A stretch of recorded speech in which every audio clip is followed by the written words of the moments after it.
Welcome to the Visibility Project podcast. Welcome to the Visibility Project podcast. Welcome to the Visibility Project podcast. Started by a group of citizens in a small Michigan town with a like-minded goal of increasing the visibility of the unseen and unheard populations in our community.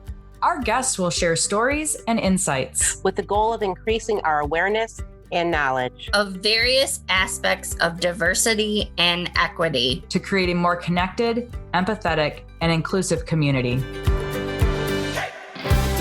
So, let's get to work. Let's get to work. So let's get to work. So let's get to work. Let's get to work.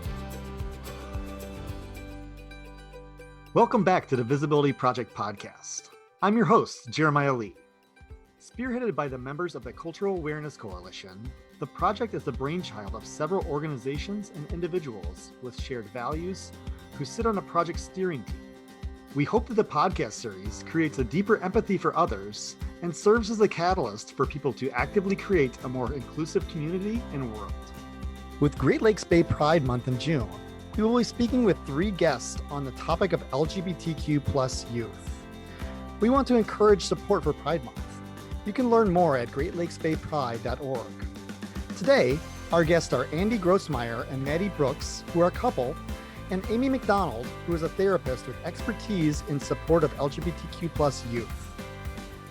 Andy Grossmeyer is a non-binary, transgender, and pansexual individual who uses he, him, and they, them pronouns. He recently graduated from SVSU with a Bachelor in Arts in Sociology with minors in Gender Studies and Psychology. In the future, they plan to get their Master of Social Work to further learn about and help LGBTQ+ individuals.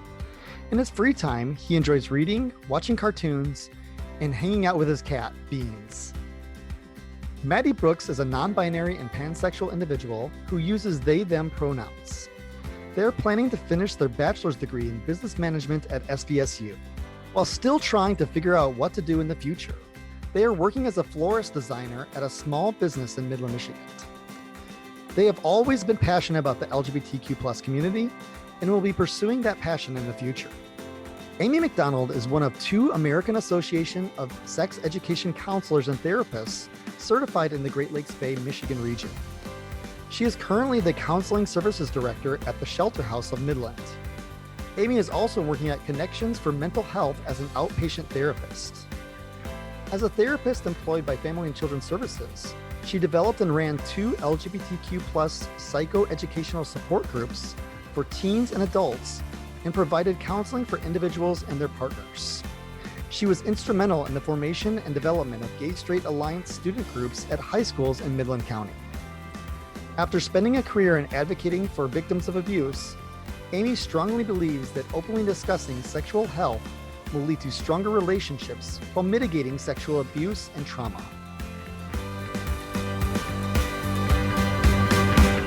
Well, welcome, Amy, Madi, and Andy. I'm so happy for all of you to be here today. So I want to start off, though, with maybe Madi, since I've known you the longest. Can you just give me a little bit more tell our audience and listeners a little bit more about yourself and your background? Sure.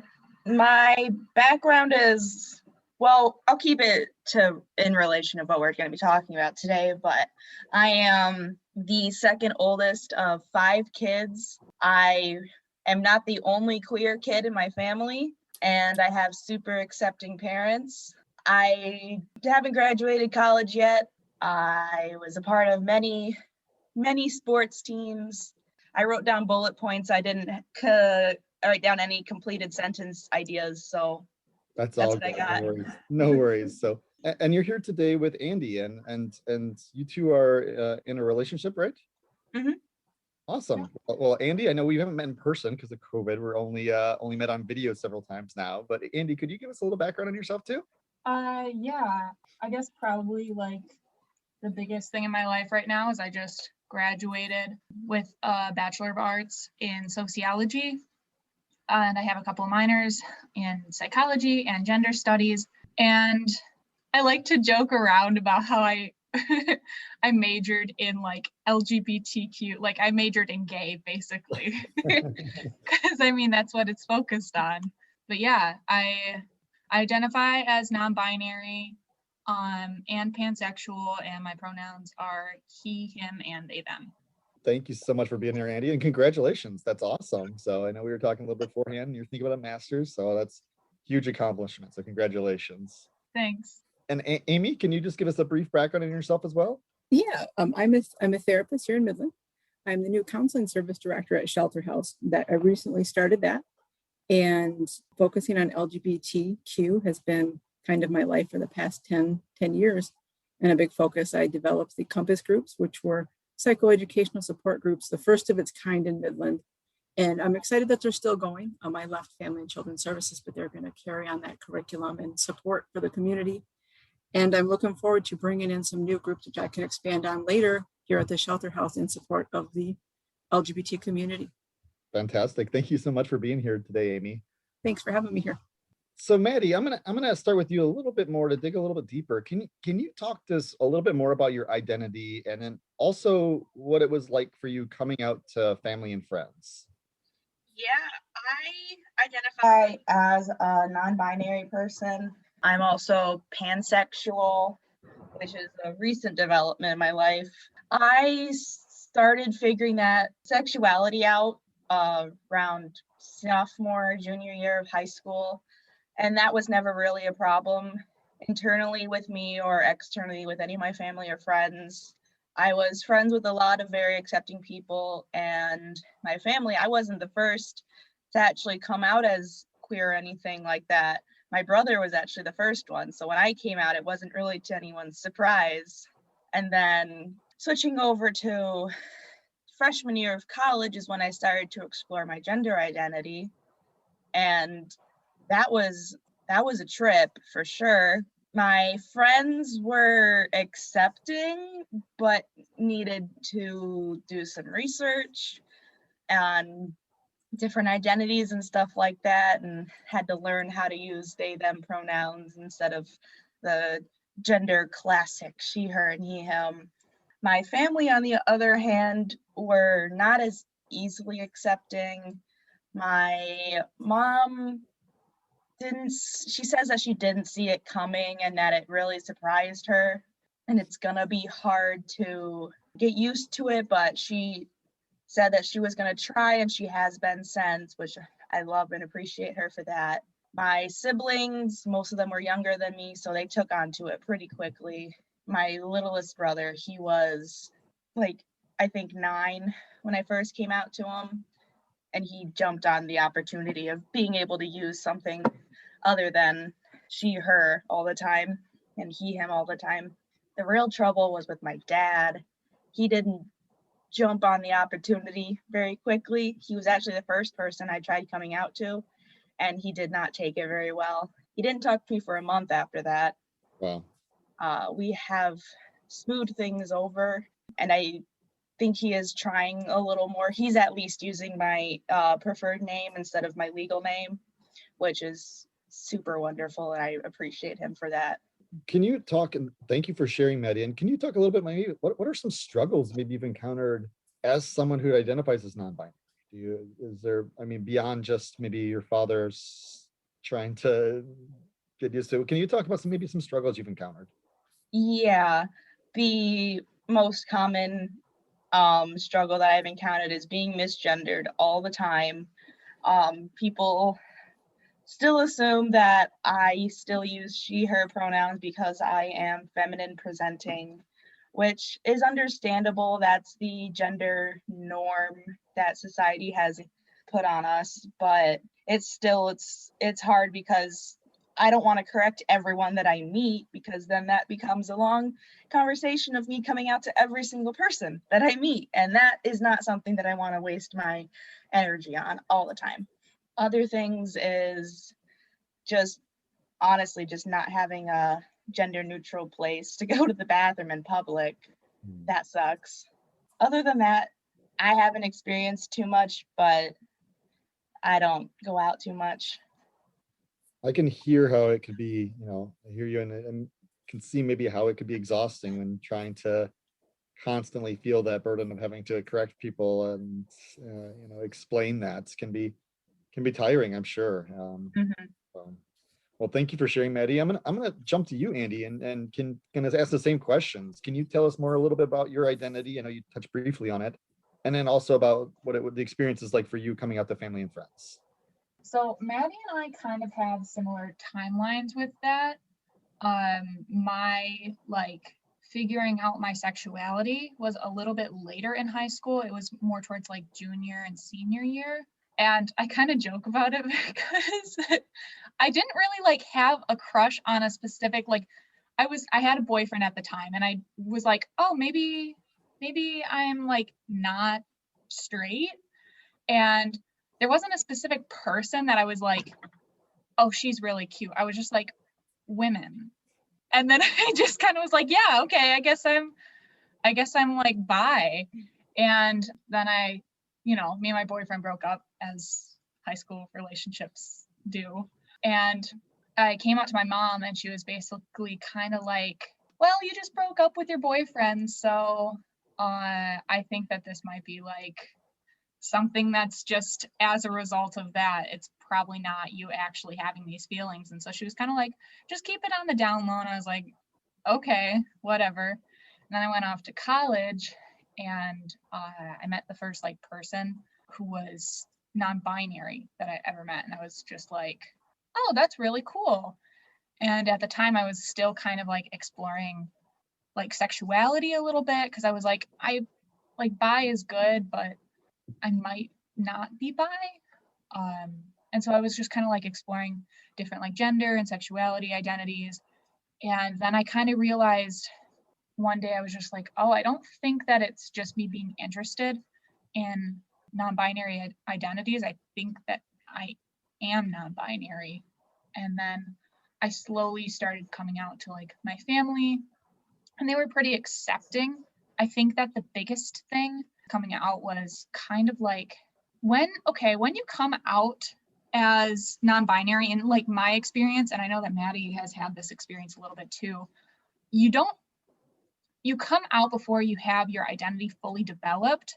And so kind of what you're doing is just saying like, hey, I have this thing that I think that I am, and I wanted to tell you about it because it feels really like crappy having this secret inside of you, because that's what it feels like before you come out. And so you come out and sometimes it's not fully developed. And that's how it was for me coming out as non-binary. And so I came out to my family and they were kind of like, well, what do I do with this information? And I was like, I don't know. I just thought that you should know. And they're like, okay, well, just like keep me updated with any updates that you got. I'm like, okay. But it's been going really well.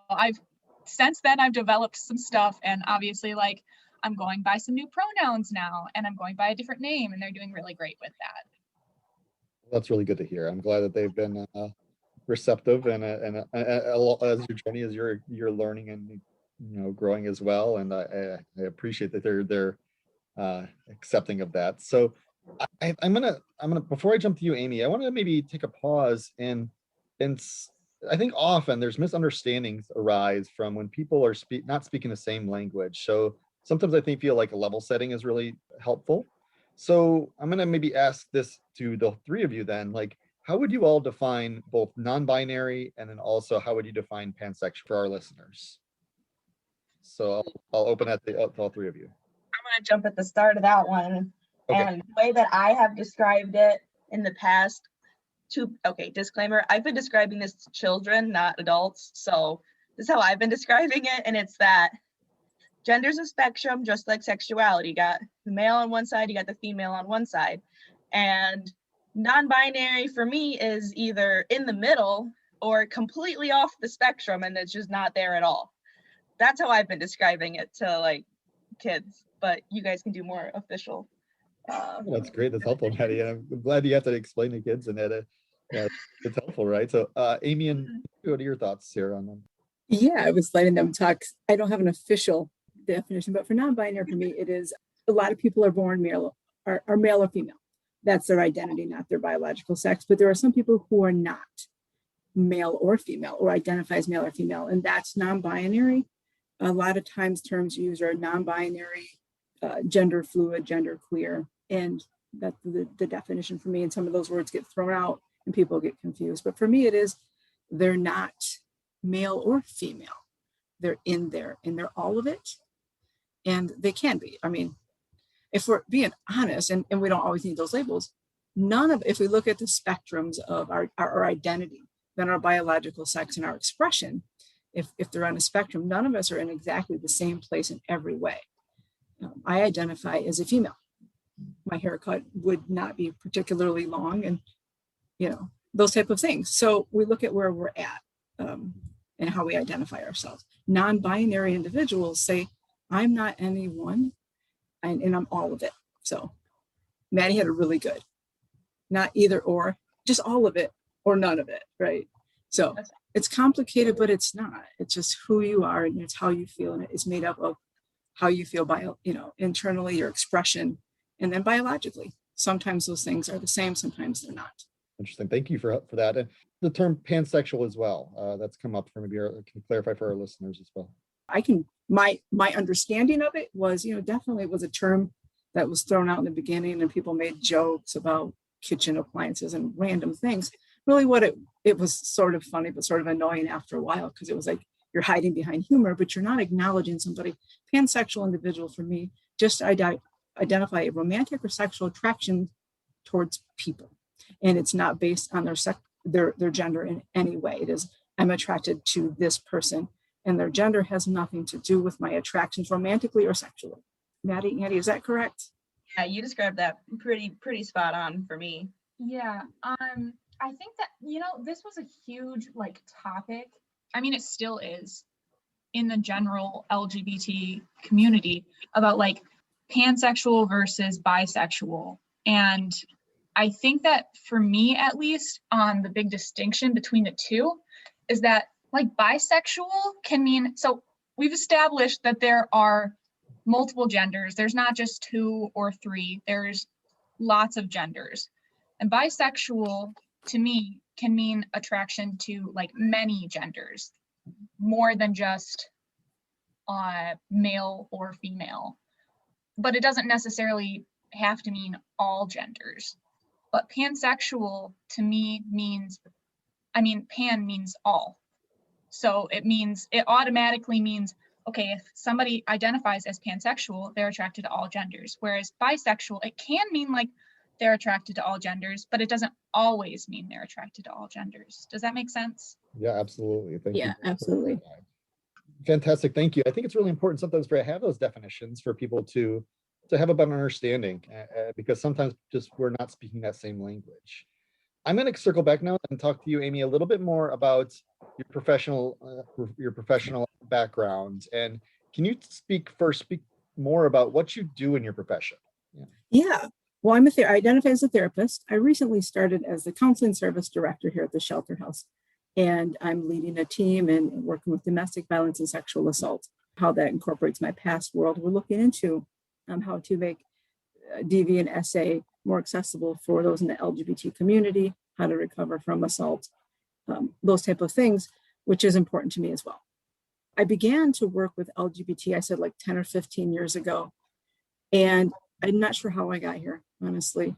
It's a kind of a different road, but I know that there were pieces of it. And so I started as a forensic interviewer working with individuals who were sexually assaulted.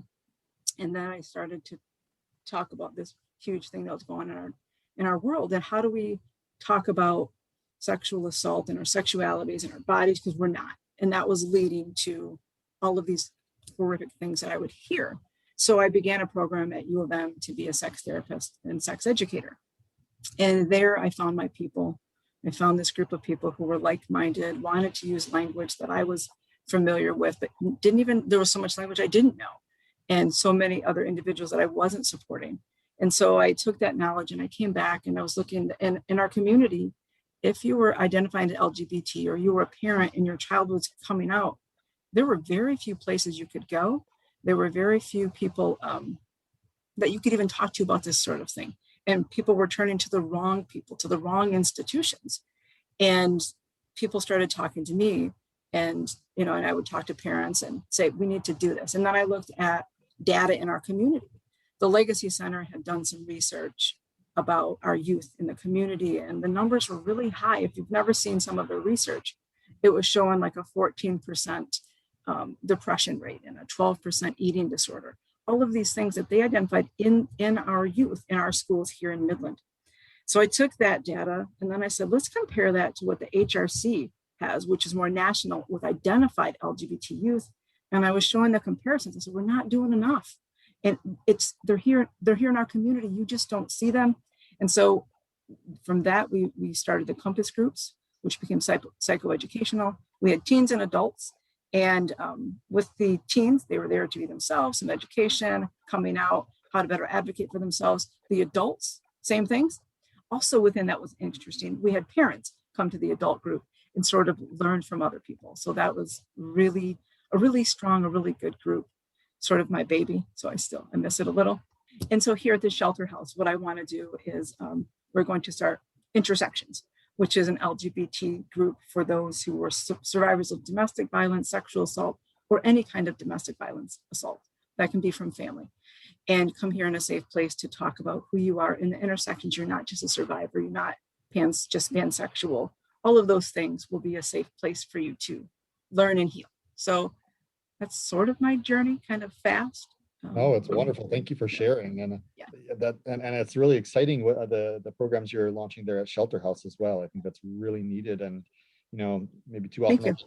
We'll be doing a few launch parties this late summer once we can get together. I'm hoping, so I'm watching the numbers, and then we'll hopefully start our more of a curriculum based or structured in the fall. So I will get advertisements out to we can meet and kind of gather and talk about who might be interested in the group and what direction. So awesome. And so I'm going to circle back. You mentioned the Compass groups. Maddie and I actually went to one of your Compass groups before, a couple of years now, way before COVID. But can you dig a little deeper into the Compass groups and what do you do for the LGBTQ youth and their parents, and what do you feel the impact is on them?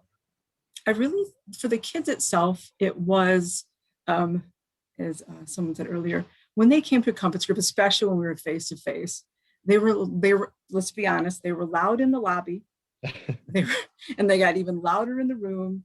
And, and I never silenced them. I wanted to hear their voices. I asked them to keep the hard swears down because, we've got other people. But when they got there, they said, Amy, we can be gay now. We can be gay. And so that gave them a place to be gay. It gave them a place to be who they were. When we talk about, why did I start Compass? I told you about the data, but what really gets me excited and passionate is the authenticity. I love being a therapist. I genuinely love people. I love your stories, and I love the real you. So that is exciting when kids are authentic, and sometimes they're moody, sometimes they're annoying, sometimes they use language I've never even heard of. I'm still trying to it's canon, but I don't know what canon is, but we'll talk about that later. So these weird words that challenged me, and I love that. And so that's why. So they were able to do that, be authentic. And if they were safe at home, they could learn how to better advocate for themselves and not be angry. Maybe listen to their parents for a minute, not changing who they are, and give them some time to swallow what had just happened and then begin to heal. And for the parents, it was a place to say, I don't know what your other therapist or friends have told you, or even sometimes your religion, but I'm here to tell you this is kind of who your child is. And this is the data, and this is the stats. And we all have those numbers on how many LGBT youth attempted suicide. I think it was in 2020, over 700,000 youth under 24, according to the Trevor Project. The data comes from everywhere. It's like 19% of all LGBT youth attempted suicide in 2020. It's incredible. Those numbers are dramatically reduced when you have supportive people. And I don't, Maddie and Andy talk about they have people who are supportive, at least it learned. And that's really awesome. And we need more families like that. And if they don't have biological families like that, we need to create communities and other loving families who help support and grow people. Well, thank you for that. And I can feel your passion for supporting these youth. And circling back to the statistics, one statistic that I think is really important too, it's very similar, is that, in schools for youth aged 14 to 22 who do not have a gay straight alliance in their schools, that's peer support group, 33% of LGBTQ youth from age 14 to 22 attempts suicide or contemplate suicide, during that time period if they don't have that peer support group. And that number drops dramatically, still way too high. So I believe it's 16% when they do have that peer support group in their schools. And Maddie was instrumental in helping develop that at the university where I work. And we together we kind of, but Maddie, they were the ones that wanted that and made it happen. So kudos to you, Maddie. I mean, do you want to maybe talk about that for a quick second, or? Can we circle back to that in a Yeah. minute? Yeah, absolutely. We'll circle back to that in a bit. So I'm going to then shift gears. Thank you so much, Amy. I want to shift gears to talking a little bit more about Maddie and Andy, your relationship. So first and foremost, how did you all meet? We met on TikTok, which is an app. It's like a video app like Vine. And I just saw so there's this For You page that like kind of matches you up with like, it shows you videos that the app thinks that you would like. And basically Maddie showed up on my For You page. And I saw that in the comments, they mentioned something about like a coffee shop that was like a local coffee shop around here. And I was like, oh my God, is that like the coffee shop like here? And they were like, yeah. And I was like, let's like go out for coffee sometime. And they were like, yeah. And then we added each other. And I actually messaged them first. And I was like, hey, you're really cute. Like, yeah. And I can see on video Maddie's blushing now. They didn't respond to me because they were just like, it just went over their head that like, there's lots of people, you interact with lots of people on TikTok and you're like, oh, you're cute. And then like nothing happens of it. But then I was like, this person is like local and they're very cute and I want to go on a date with them. And so I was like, I have to be more direct. And so I was like, hey, do you want to go out on a date? And I was like, it doesn't have to be a date. It can be a friend date, but we can like go out on a date. And they were like, yeah, how does tomorrow sound? And I was like, okay. And we went on a coffee shop date and it ended up lasting 4 hours. We went into the coffee shop, sat there for a while, went out, walked around, went back to the coffee shop because we didn't want the date to end, got more coffee, and then walked around a little bit longer. And then we were like, okay, I don't think we can show our face in there a third time. So we're going to have to end the date. But like, this was fun. And I mean, the rest is history. We moved in. We moved in together. You hauled it.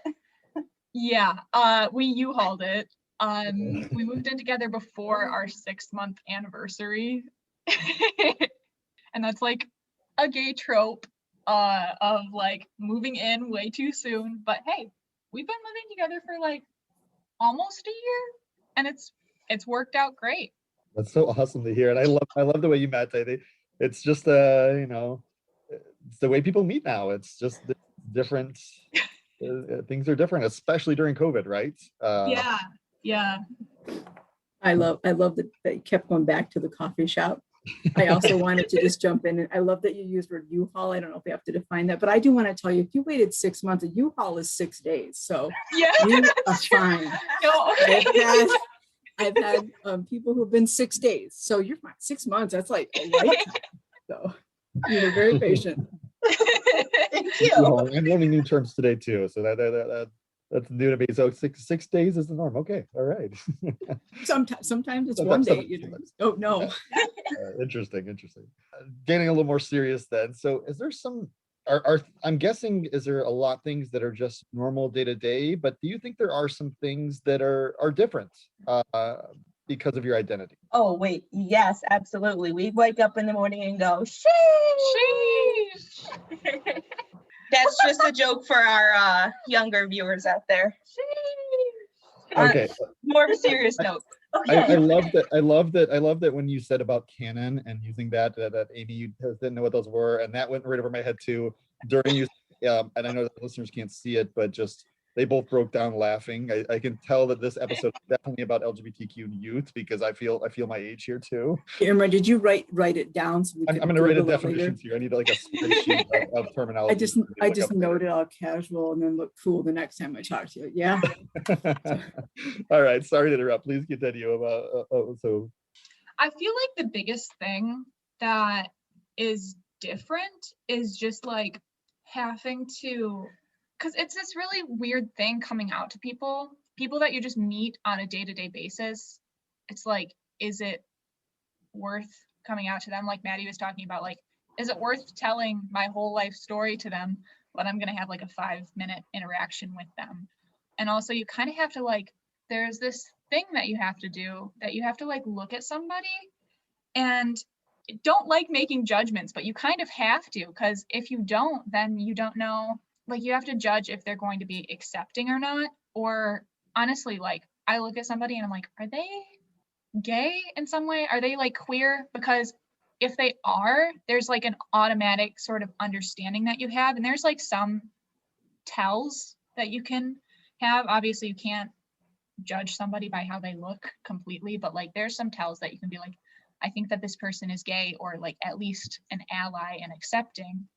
And then you can be more relaxed with them and you can feel like you can sort of bring like your pronouns or your sexuality up in the conversation. Whereas like if you look at somebody and you're like, yeah, they're probably not LGBTQ and I don't know how accepting they are, you kind of have to play it like, you kind of have to play a role of like, oh, I'm cis and straight as much as possible, because otherwise you don't know what's going to happen, especially with like somebody that looks very old-fashioned with their views. Because if you don't play your role right, then you might get hate crimed in some way. They might just, it's a very small chance, but like they might make comments or they might look at you the wrong way. And so you kind of have to be like, okay, this person, I don't think they're accepting. I have to look straight and cis for them. Whereas with like other people, you have to, I guess what I'm trying to say is that when you are LGBTQ in some way, like you have to look at somebody and determine right away, like, am I safe with this person or am I not? That seems daunting at times. I feel like you're having to. It's definitely an extra step at the very least that you have to take. But I mean, sometimes it is a little bit dangerous. I mean, when you're walking around outside and you see like a group of guys, you have to kind of like, I mean, sometimes when we're walking outside, I have pepper spray and I have to like make sure that I have my pepper spray, not because like, I mean, I guess doubly because sometimes sometimes we're perceived as women. And so, if there's a group of guys, you might get catcalled or something like that. But also if they see us holding hands and they immediately go, okay, these people are queer, you don't know what's going to happen. Yeah, that's so. Have there been times that you've experienced like discrimination either at schools or home life or in a community? Like, and you mentioned you have to carry pepper spray for this, just as a precaution, but has there been instances where you've had these situations? I mean, yeah, one time we were walking outside and we were holding hands and there was this car that drove by and they were like, there was a guy in there and he called out, he's like, are you guys gay? And we were like, yeah.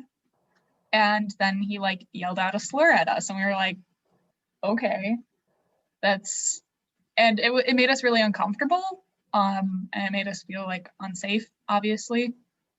And it took a second to like shake that feeling off. Now we can kind of joke about it, but like still when we go outside, it's scary because it feels like that could happen at any moment. And so like if there's a truck that drives by when we're going out for a walk, it's still scary. Like if there's any cars that go by, I'm a little bit uncomfortable. How did you react in that situation? Like immediately after and like right at that moment, and then and since then, I mean, how have you reacted? How did you react? In the moment, we kind of were just in shock and we just kind of like looked at each other and we were like, okay. I don't know what to do now. Like that was tried to laugh it off a little bit. Yeah, but we were both like really uncomfortable, and we were kind of like, that was the first time anything like that's happened to me.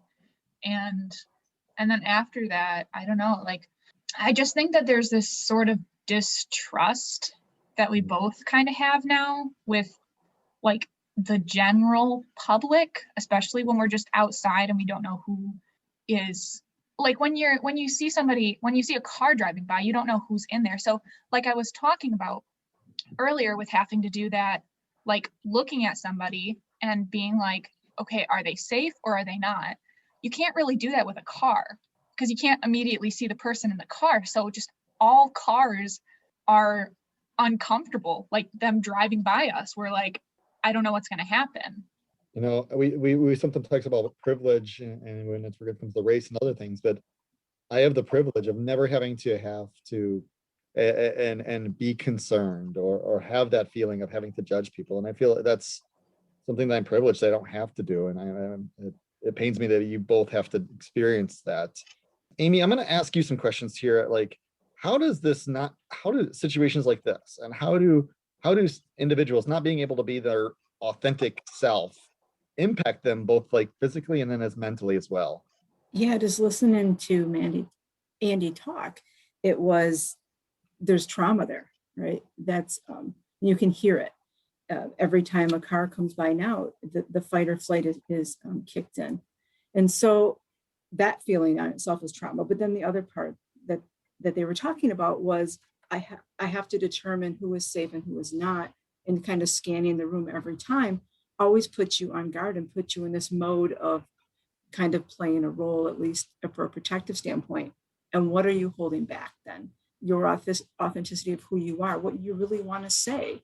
You know, I talk to couples, and when they're first coming out and they want to, it's really crummy for me. And then it's also happy when we say, okay, so you're going to take your partner and you're going to go on a romantic weekend, go to Traverse City, go to Saugatuck, because they want to like hold hands and they want to kiss. And I can't say that if you did that in the Great Lakes Bay, you would always, and I can't say you'd always be safe in those other communities. But what I do want to say is that keep looking though. There are lots of people speaking up, making it more comfortable, trying to make the invisible visible, right?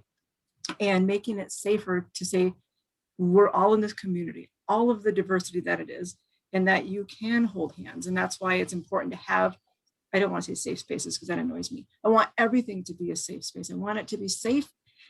First off, I love hearing the love story. I can't get enough. I want to hear more of it. I just love it. And I want to be able to say, if my husband and I went to Grazie for dinner and we said, oh, it's our anniversary, people might be like, oh, that's cute. I want the same thing to happen for every couple and that feel that power to do that. And so that's where authenticity comes in. Authenticity to be a loving couple, to be yourself. It's important. And when we don't have it, we have rates of depression, anxiety, suicidal thoughts, all of those things. We can have a better community of stronger people if they're allowed to be their authentic self.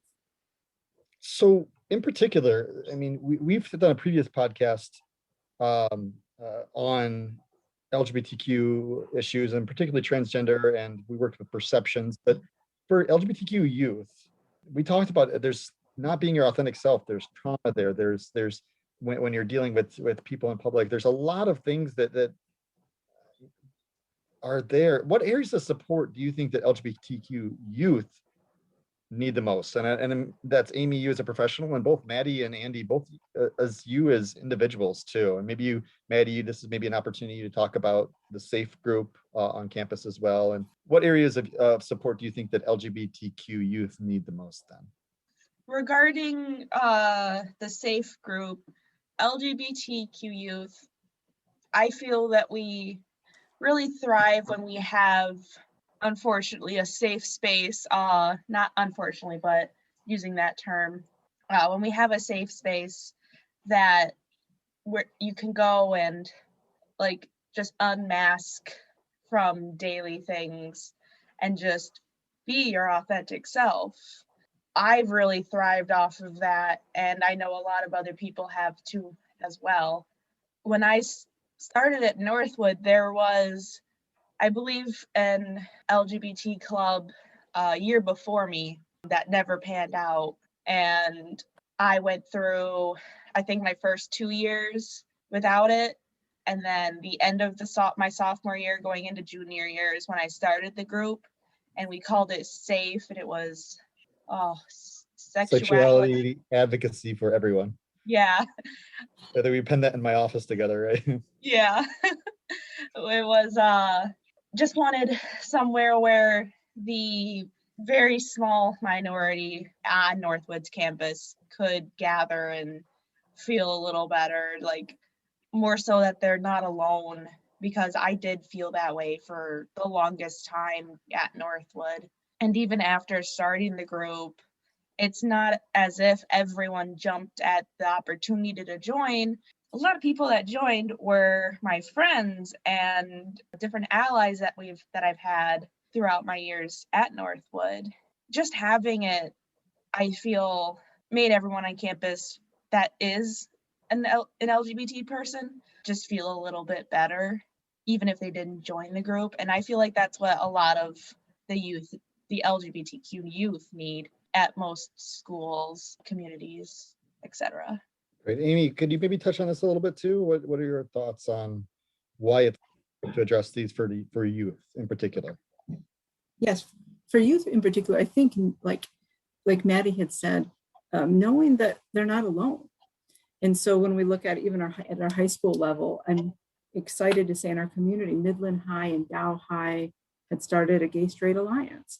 Bullet Creek has also started that, and Bullet Creek is actually really thriving, at least it was before the pandemic. And Meridian was talking about it and had like a friendship group. So they're pushing the narrative of you're not alone, you're safe here. There are others who are in your community. And that's important because often when I'm talking in sessions with individuals one-on-one, they're like, well, I'm definitely the only gay person in Midland. And they're sure of that. And they're not. And I can't just tell them you're not. And they'll say, oh, I didn't know that. But finding others. So for what we can do as allies and other people, making ourselves visible, talking about including everybody in on the things that we do. That's really important. And after a while, being gay is the least interesting thing about somebody. They're just part of our community and doing the things that we do. So that's important. So what we can do is include, ask questions, remind everybody that they're welcome here. For others who may identify as part of the community, speak up and be visible. I think that it's important to do that. Awesome. Thank you for sharing that. Now, one thing I do want to highlight, in June is the Great Lakes Bay Pride Fest. So I see Andy there dancing and that. So why do you all feel that Pride Fest is so important to the LGBTQ community? I think that, like, personally for me, I mean, obviously it's a great way to, like, for people to be visible and go out and, like, celebrate who they are. But also I think that it's a really great way to initiate some conversation with family and friends and be able to just, like, it's so hard in everyday life to bring up sexuality and gender in a natural way. And that's what makes it so hard to, like, at your job or at school to be out, is that there's no real good way to just be like, oh yeah, by the way, I'm gay, because it feels like it's so out of the blue. But Pride gives, like, a chance to be like, oh yeah, I'm going to Pride and I'm, like, excited to, you know, celebrate my identities, and oh, I'm, like, gonna get this Pride flag because I already have this Pride flag. And so it's just a really natural way to just be, like, talking about an event, and then it leads into conversations about identity. Awesome. I know Perceptions does such an amazing job with that. Can Amy or Madi, what are your thoughts on why is it so important and how does it help? Kind of talking about visibility. So I don't know if you all remember, this year's been a blur, but last June, it was Gladwin and Beaverton who were able to, during the pandemic, had a Pride celebration in June. While, you know, the rest of us, the Pride events were too big in Bay City and Saginaw, I know that. It was nice to say that there are LGBT in Gladwin. And there are, because I know many of them, and it felt good to hear their voices. It was covered by the paper. And I think it made people really think that it's, you know, is in our community, and it's wonderful, and it's something to be celebrated. I think that any time that we get an opportunity to say, we're here, we can't be silenced, and that's what pride is, it's important. Because like Andy was sharing, you don't always, it doesn't come out naturally, but it's important to say and be visible. So I have that outlet to do that. So awesome. And Maddie, any thoughts here? It's just fun. It really is. I'm going to be there myself. I go just about every year. Maddie, what are your thoughts? The only thing that I want to add to it is my experiences going to Pride is that I always see people there that I never expected to see. And I'm always pleasantly surprised. And almost every year that I go, I come out with a new friend, which is awesome. Like the perfect reason to go, is to meet new people and learn about other people that share experiences with you. I'm going to go. I am an ally, and what can allies do to support Pride Fest or support more in general? What can allies do to support more? I think the easiest way to do it is just to say your pronouns when you're introducing yourself. I think that that's probably the easiest way to initiate that conversation and to show that you are an ally. And honestly, like, if you're not super comfortable with doing that, you can just ask pronouns and, make that kind of like a question rather than just like oh yeah, this is something that I do, because sometimes it can come off as a little bit like cheesy if you're just saying your pronouns. But yeah, most people who are trans, at the very least, they're not going to get upset or angry if you ask their pronouns. Most people love it when you ask pronouns, as long as you are not singling them out in a group and just being like, what are your pronouns because you look trans. You just ask the whole group, like, hey, just introduce yourself with your pronouns, or ask the whole group what their pronouns are. So we're a little short on time, so I want to ask, what would your final message to our listeners be? I'm going to ask all three of you, what would your final message to our listeners be? I just want to say, being supportive of everybody around us is like the simplest thing we can do. Even more than that, taking another step is helping everybody be their authentic selves and grow into these beautiful, strong people wherever we're at, is what I think we ought to be doing. And so let's keep doing that. I mean, gay and non-binary, all of these things, they're not new, by the way. They've been around for millennia. We're just having a hard time in recent history of accepting things. So continuing to love everybody and help each other be their authentic selves is the only way that we're going to have communities where everybody can walk around hand in hand, feeling comfortable, loving, and being themselves. Thank you, and I wholeheartedly agree. Maddie and Andy, any last thoughts? Honestly, I would probably just say, ask your pronouns. I think that pronouns are the easiest way to show that you're an ally, all LGBTQ people, and it can help trans people and people who are sexual minorities, like everybody in the LGBTQ community. It just makes you feel immediately more safe with that person. Like just at the beginning, as I was talking about, if somebody asks me for my pronouns, I immediately can like look at them and be like, okay, they are safe. I want to leave this with two things. The first thing is, if you don't know or you want to know, the simplest thing that you can start with is picking up a book and just reading about it. Try to educate yourself, and if you don't know, maybe you could find a reference. Someone could refer you to a book or some sort of educational means. And the last thing I want to leave everyone with is just to remain open-minded, because your own biases, they're just gonna hurt you and hurt other people before anything else. So you just need to stay open-minded and just be willing to accept whatever life throws at you, whether that's in your own family or your friend's family or in a group of people that you've never met before, however it is, because anything can happen. Yeah, you just learn, listen and learn. Absolutely. Well, I listened and learned today from all of you, and I just want to thank all three of you for being here today. And it's been fun, and I learned a lot, and I hope our listeners enjoyed this episode as well. So thank you all. Thank you, Jeremiah. Thank you. Thanks for having us. You can stay connected with the Visibility Project by subscribing, liking, and sharing on your favorite podcasting and social apps. Look for us at the Visibility PRJ. Financial support is needed to keep the conversation going. Go to midlandfoundation.org/give and select the Cultural Awareness Coalition Endowment Fund to be part of the project. Note podcast in your donation notes. Thank you for listening. We see you. We hear you. And together, we are making a difference.